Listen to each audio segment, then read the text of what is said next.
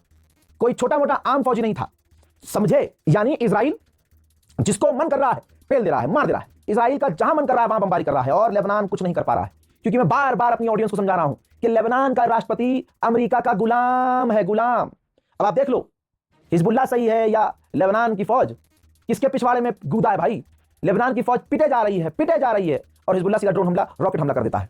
इसलिए हिजबुल्लाह से डर है, तो हिजबुल्लाह को आतंकवादी घोषित किया हुआ इजराइल ने, और उसको खत्म करने के बहाने लेबनान पर इजराइल कब्जा कर रहा है। जैसे ही उसे लगा इजराइल को कि भैया ये तो हमने कांड कर दिया, बड़ा बवाल हो सकता है, तो उसने तुरंत बयान जारी कर दिया। गलती नहीं मानी, सिर्फ बयान जारी किया कि हमें लगा ये जो आम व्हीकल आ रहा है, आर्मी गाड़ी आ रही है, ये हमारे लिए खतरा है, इसलिए हमने उस पर हमला कर दिया और हमें दुख है। बस ये सुअर की नस्ल दुख जताकर खामोश और पूरी दुनिया खामोश। किसी के सीने में दर्द नहीं हुआ। अबे जिनको मारा है उनके नेताओं को भी लेबनान में दर्द नहीं हुआ, क्योंकि डरते हैं सब। और इसी इजराइल का सामना खुल्ला चौड़ी छाती करके किया है ईरान ने। लेकिन क्योंकि हमें बचपन से सिखाया गया है कि शियों से दूर रहो, शिया थूक के देते हैं, शिया। हमारे अम्मी अब्बा ने क्या सिखाया? जो मेंबर में बैठे मुल्ला जी ने हमको इस्लाम के नाम पर एक समुदाय से नफरत करना सिखाई। वही वजह है कि आज अगर ईरान शैतान से लड़ रहा है, शैतान से अकेला लड़ रहा है, तब भी हम उसका साथ नहीं देते, क्योंकि जो बचपन से जहर चुसाया गया है हमें, सीनों में, दिल के अंदर शिया समुदाय के लिए नफरत उतारी गई है।